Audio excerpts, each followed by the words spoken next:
બનાસકાંઠા જિલ્લામાંથી વિભાજન થયેલા વાવથરા જિલ્લા અને વાવથરા જિલ્લામાં સ્થાનિક સ્વરાજની ચૂંટણીમાં ફરજ બજાવતા જે ચૂંટણી અધિકારીઓ છે આ અધિકારીઓ રાજકીય દબાવમાં રહીને જે લોકશાહી છે આ લોકશાહીનું હનન કરી રહ્યા છે। આવું બનાસકાંઠા સાંસદ જ્ઞાનીબેન ઠાકોર અને ઠાકરસિંહ રબારીએ કહ્યું છે। કેમ આ પ્રકારના સીધા આક્ષેપ કર્યા છે તેની વિગતે ચર્ચા આ વિડીયોમાં કરવી છે। વૈષ્ણવજન તો તેને કહીએ જે પીડ પરાઈ જાનાને રે। નમસ્કાર, હું છું દિનેશ ઠાકોર। નવજીવન ન્યૂઝમાં આપનું હાર્દિક સ્વાગત છે। વાત બનાસકાંઠા જિલ્લામાંથી વિભાજન થયેલા વાવથરા જિલ્લાની છે અને આજ વાવથરા જિલ્લાની વિભાજન થયાની આ પ્રથમ ચૂંટણી છે અને આજ સ્થાનિક સ્વરાજની ચૂંટણીમાં જે ચૂંટણી અધિકારીઓ છે આ અધિકારીઓ મનમાની કરી રહ્યા છે। જે લોકશાહી છે આ લોકશાહીનું હનન કરતા હોવાના ગંભીર આક્ષેપ બનાસકાંઠા સાંસદ જ્ઞાનીબેન ઠાકોરે કર્યા છે। ત્યારે બીજી બાજુ કોંગ્રેસના નેતા જે ઠાકરસિંહ રબારી છે આ ઠાકરસિંહ રબારીએ પણ આક્ષેપ કર્યા છે અને કહ્યું છે કે જે પ્રકારે જે બની બેઠેલા જે અધિકારીઓ છે અધિકારીઓ રાજકીય નેતાઓના ઈશારે આ જે લોકશાહી છે આ લોકશાહીનું હનન કરી રહ્યા છે અને તેને બચાવવા માટે હવે યુદ્ધનું મેદાન ખેલવું પડશે। આ પ્રકારનો આ વિડીયો અને જે પ્રકારનું નિવેદન છે આ નિવેદન સોશિયલ મીડિયામાં વાયરલ થયું છે। જોકે આ તમામ બાબતને લઈને બનાસકાંઠા સાંસદ જ્ઞાનીબેન ઠાકોર અને કોંગ્રેસના નેતા ઠાકરસિંહ રબારી શું કહી રહ્યા છે તે પણ તમે સાંભળો। સ્થાનિક સ્વરાજની ચૂંટણી જિલ્લા પંચાયત, તાલુકા પંચાયત અને નગરપાલિકા આ ત્રણેય સ્તરની ચૂંટણીઓના ચકાસણીનો દિવસ આજે વહીવટીતંત્ર મારફત ચૂંટણી અધિકારીઓ મારફત રાખવામાં આવેલો હતો। એ પૈકી વાવથરા જિલ્લામાં થરાદ જિલ્લાની મોરલ જિલ્લા પંચાયત કે જે કોંગ્રેસ પાર્ટીના ઉમેદવાર પહેલું ફોર્મ એ કોંગ્રેસ પાર્ટીના ઉમેદવાર તરીકે જોગાજીનું ભરાયેલું હતું અને એ જ વ્યક્તિએ એના પછી એ ભાજપનું ભરાયેલું। તો ચૂંટણી પંચના નિયમ અને ઇલેક્શન કમિશનરના રૂલ્સ પ્રમાણે જે પાર્ટીના સભ્ય તરીકે પહેલું ફોર્મ દાખલ કર્યું હોય એ પ્રમાણે વેલિડ રાખવા માટેનો એ ચૂંટણી પંચના નિયમોમાં એની અંદર ટાંકવામાં આવેલો છે। છતાં હજી સુધી નિર્ણય એ ચૂંટણી અધિકારીએ લીધેલો નથી। સેમ પ્રશ્ન એ બાબર મીઠા તાલુકા પંચાયતની જે એસટી સીટ હતી એમાં આદિવાસી સીટ અનામત હોવા છતાં એના તમામ ડોક્યુમેન્ટ હતા અને છતાં આયાત બાળકો 2 જ હતા। એનું ફોર્મ રદ કરવામાં આવ્યું કોંગ્રેસ પાર્ટીના ઉમેદવારનું અને સેમ ઘટના કે જે 2 બાળકો આયાત છે ને એક બાળકનું ડેથ થઈ ગયેલું છે એ ચાદરવા તાલુકા પંચાયતમાં રામસિંહભાઈ જે રાજપૂત છે એમનું ફોર્મ વેલિડ રાખવામાં આવ્યું। સેમ ઘટના સેમ કિસ્સો કોંગ્રેસના ઉમેદવારનું એ જ સ્તરથી ફોર્મ રદ થાય અને ભારતીય જનતા પાર્ટીના ઉમેદવારનું ફોર્મ વેલિડ રહે। એવી જ રીતે થરાદ નગરપાલિકા વોર્ડ નંબર 6 કે જે સામાજિક ને શૈક્ષણિક રીતે પછાત વર્ગ એનો જાતિનો દાખલો કઢવા માટે કરીને મામલતદારને જે એની ઓથોરિટી હોય એમને ના પાડવામાં આવે કે 3 વાગ્યા સુધી તમારે દાખલો કાઢવાનો નથી। અહીંયા જે ચૂંટણી અધિકારી એમ કે અડધા કલાકનો અમે તમને મોકો આપીએ છીએ અને તમે દાખલો રજૂ કરો એટલે 10-15 મિનિટ એના પહેલાં દાખલો આપેલો હતો બક્ષીપણનો પણ ક્યાંક ટેકનિકલ નામ ફેરના કારણે તે સુધારા માટે કંઈ નવો દાખલો કાઢ્યો, કંઈ ડોક્યુમેન્ટ બિલકુલ નહોતું આપ્યું એવી ઘટના નથી। પણ જ્યાં બ્યુરોક્રેસી કે જેને તટસ્થ રીતે ચૂંટણી કરાવવા માટેની જવાબદારી જે અધિકારીઓને આપેલી છે એ અધિકારીઓ ક્યાંક ને ક્યાંક રાજકીય દબાણ હોય, ક્યાંક વાલા લાગવાના પ્રયત્નો કરતા હોય, ક્યાંક અહીંયા સારા પોસ્ટ ઉપર એમને સારી રીતે નોકરી કરવા માટેના વાયદા આપવામાં આવતા હોય અને બ્યુરોક્રેસી એ ન્યાય આપવા માટેનું બંધારણીય જોગવાઈમાં આપણે જ્યારે બંધારણ બન્યું ત્યારથી એ રીતે એનું નક્કી કરેલું છે નિયમો પ્રમાણે। પણ ક્યાંક ને ક્યાંક બધા ચૂંટણી પંચના નિયમો હોય, ડેમોક્રેસી હોય એને નેવે મૂકીને મનસુબી પ્રમાણેના નિર્ણયો અધિકારીઓ લઈ રહ્યા છે। ડોક્યુમેન્ટના આધારે અમે તમામ એ 3-4 સીટો ઉપર હાઈકોર્ટમાં જઈશું, લોકો સમક્ષ આ વાત મૂકીશું। એટલી ભારતીય જનતા પાર્ટીની તાનાશાહી છે એવું નથી। બની બેઠેલા અધિકારીઓ કે જે તાનાશાહી ભર્યું વર્તન કરીને નિયમો નેવે મૂકીને ક્યાંક ને ક્યાંક લોકશાહીનું હનન કરી રહ્યા, એનું ખૂન કરી રહ્યા છે।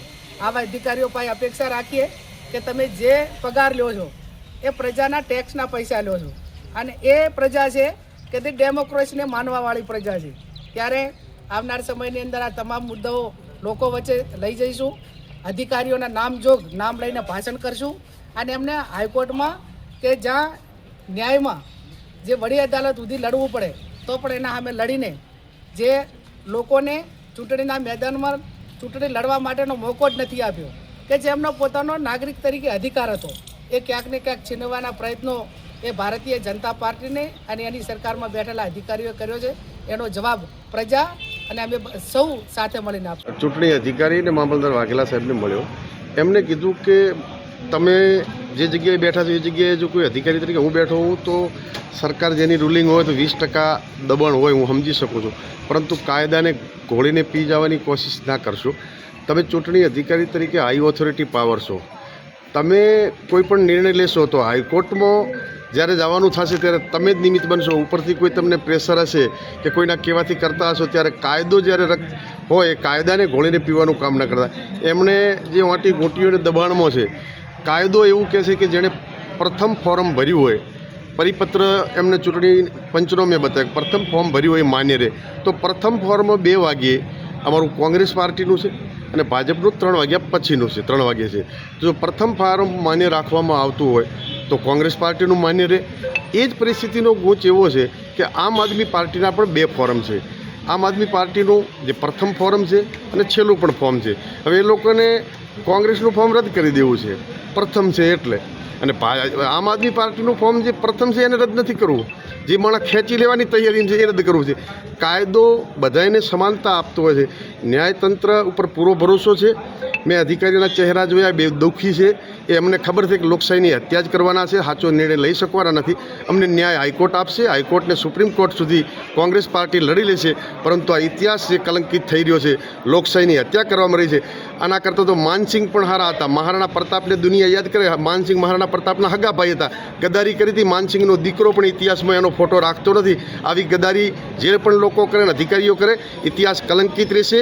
અને થરાદની ધરતી ઉપર એવું યુદ્ધ ખેલાશે કે અધિકારીઓને પણ બચવાના સમય નહીં રહે. અહીં આંદોલનો થશે. કારણ કે લોકશાહીની જ્યારે હત્યા થતી હોય, લોકશાહીને બચાવી એ તમામ નાગરિકોની જવાબદારી છે. વાવથરા જિલ્લાને કલંકિત કરવાનું, લોકશાહીની હત્યા કરવાનું કાવતરું જે થઈ રહ્યું છે એને કદાપી આ વાવથરા જિલ્લાની સર્વ સમાજની જનતા ક્યારે સોંખી લેવાની નથી. એનો જવાબ અત્યારે એ લોકોએ અમને 6 વાગ્યાનો ટાઈમ આપ્યો છે. 6 વાગ્યે જો લોકશાહીની હત્યા કરશે તો એના પરિણામો બહુ ખરાબ આવશે. અને આ અધિકારીઓને માટે પણ બહુ કપરો અને કલંકિત ઇતિહાસ રહેશે કે માનસિંહ કરતાં પણ ગદ્દાર તરીકે આ બધા ચિત્રા છે. અને થરાદની જનતા આજે તો જે પાળિયાઓ સરહદો ઉપર બેઠા છે ગામડે ગામડે, એ પણ રોઈ રહ્યા છે કે આ પાળિયા કેમ ખંડણ હતા. પાળિયાને કવિએ પૂછ્યું ત્યારે કીધું કે ગામ ઉપર બૂંગીઓ ઢોલ વાગ્યો અને ધીંગાણા ચડ્યા, જેના કારણે અમે પાળિયા થઈ ગયા. કદાચ આ થરાદની ધરતીને લોકશાહીની હત્યા કરવામાં આવશે તો એ પાળિયા થતાં પણ આ વિસ્તારની પ્રજા પાછી નહીં પડે. પરંતુ જે લોકો ગદ્દારી કરે છે એમના કલંકિત ઇતિહાસને ક્યારેય આ પ્રજા માફ નહીં કરી શકે. જિલ્લા પંચાયત સીટને કેવી રીતે દેખો છો?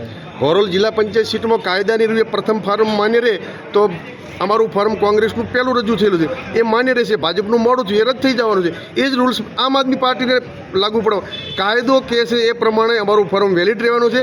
અને લોકશાહીની હત્યા જો કરવા માટે કોઈ મજબૂર કોઈના હાથ બંધાયેલા હશે તો એના માટે જે રીતે લડવું પડે લડવા માટે કોંગ્રેસ પાર્ટી અને આ વિસ્તારની સર્વ સમાજો તૈયાર છે. તમે જો તે પ્રકારે બનાસકાંઠા સાંસદ જ્ઞાનીબેન ઠાકોર અને ઠાકરસિંહ રબારી જે કોંગ્રેસના નેતા છે તેમનું કહેવું છે કે જે પ્રકારે બનાસકાંઠા જિલ્લામાંથી વિભાજન થયેલો આ જે જિલ્લો છે, આ જિલ્લા જે વાવથરાદ છે, આ વાવથરાદની જે સ્થાનિક સ્વરાજની ચૂંટણી છે અને આ ચૂંટણીમાં રાજકીય નેતાઓના ઈશારે અધિકારીઓ લોકશાહીનું હનન કરી રહ્યા છે અને ક્યાંક ને ક્યાંક કોંગ્રેસને હરાવવા માટેના પ્રયાસો કરી રહ્યા છે. ત્યારે બીજી બાજુ આ જે લોકશાહીનું હનન કરનારા જે અધિકારીઓ છે, અધિકારીઓને કોર્ટ સુધી, હાઈકોર્ટ સુધી લઈ જવાના પણ નિવેદનો સામે આવ્યા છે અને આવનાર સમયમાં હાઈકોર્ટના દ્વાર ખખડાવવાની પણ વાત કરી છે. ત્યારે બીજી બાજુ આ જે લોકશાહી છે, આ લોકશાહીનો જે પર્વ છે, આ પર્વને જે હનન કરવાનું જે કામ અધિકારીઓ કરી રહ્યા છે અને આ જ અધિકારીઓ સામે હવે યુદ્ધ ખેલવાની વાત કરી છે. જો કે આ પ્રકારે બંને જે સાંસદ છે અને બીજા કોંગ્રેસના નેતા જે ઠાકરસિંહ રબારી છે, આ વિડીયો વાયરલ થયા છે.